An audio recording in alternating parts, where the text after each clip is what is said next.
Wbrew zakazom centrali Ministerstwa Spraw Zagranicznych w Tokio zaczął wydawać wizy.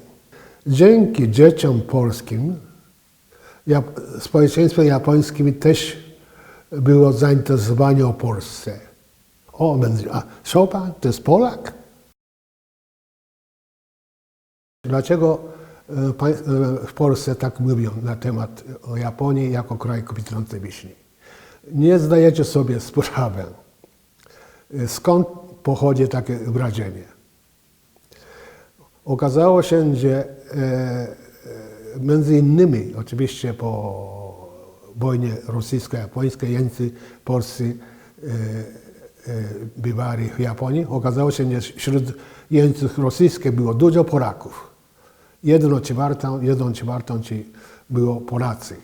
Na początku Japończycy nie rozumieli, dlaczego wśród jeńców jest tak inny, prawda? Okazało się, że Polacy w ten sposób zaczęli rozumieć historię Polski. I potem oni, będąc w Japonii, potem napisali różne wspomnienia, pobyt w Japonii.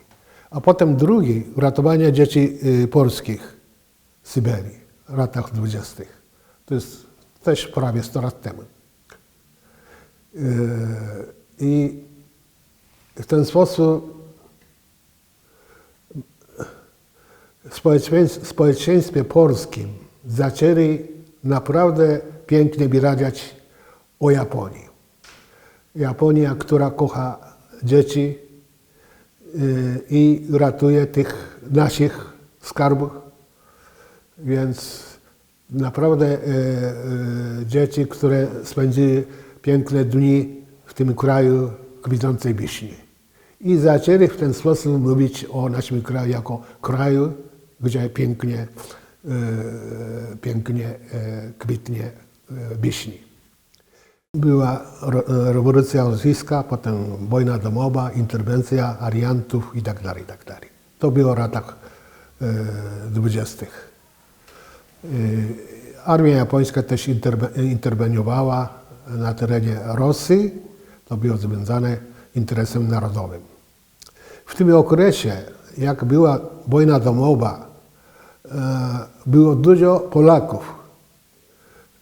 Na pewno w Polsce dobrze wiedzą, że historii polskiej, tragicznej historii polskiej, powstanie przeciw carowi, potem wysłanie na Syberię. I oprócz tego za chlebem, prawda, musieli się pracować. Było sporo.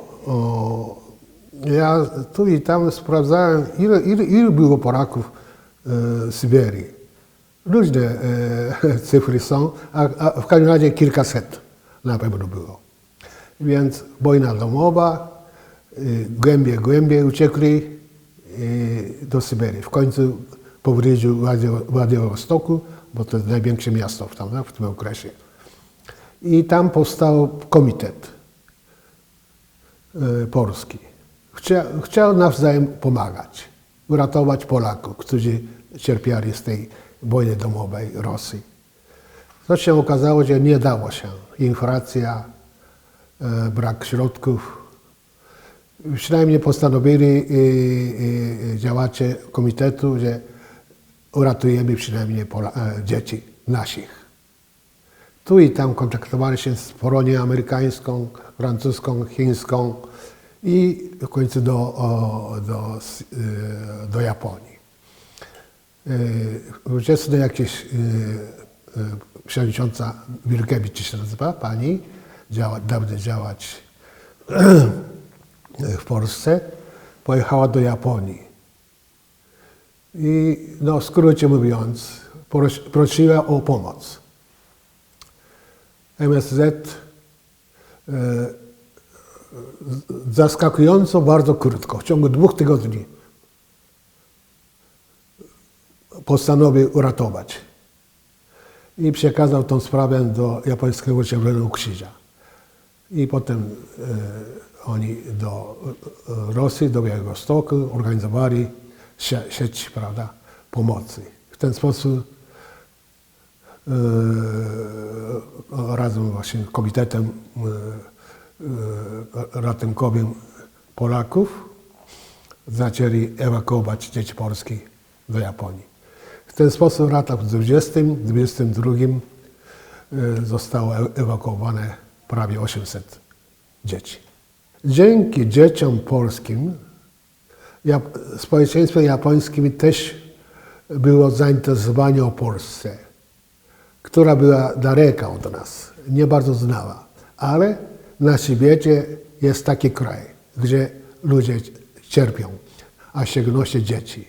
W ten sposób od tego czasu, w tych latach 20-22 było wielkie zainteresowanie z Polską, która była trochę dalej od nas, czyli 100 lat temu, prawda? 100 lat temu. Dopiero w ten sposób zaczęli myśleć muzyką, na przykład Chopina też, o różnych innych znanych postaciach zaczęli pisać. A Chopin to jest Polak, prawda? Marie Curie Skłodowskiej uważano, to jest francuska, prawda, w tym okresie. Marie Curie, prawda, ale Skłodowskiej to nigdy nie mówili takie panieńskie nazwisko. A Polka, prawda, w ten sposób. I zaczęli w ten sposób. Czyli wszystkie jakieś sympatie wobec Japonii albo odwrotu wobec Polski zaczęły się w tym okresie, czyli 100 lat temu. Tsunoda Sugihara to został jako konsul wysłany na Litwę i wojna. I tam było dużo Żydów pochodzenia, czy Polaków pochodzenia żydowskiego, tak to nie wiem, który jest właściwy, chcieli uciekać. Więc tam jeszcze na Litwie, prawda, działał jego konsulat i prosili o wizę tranzytową.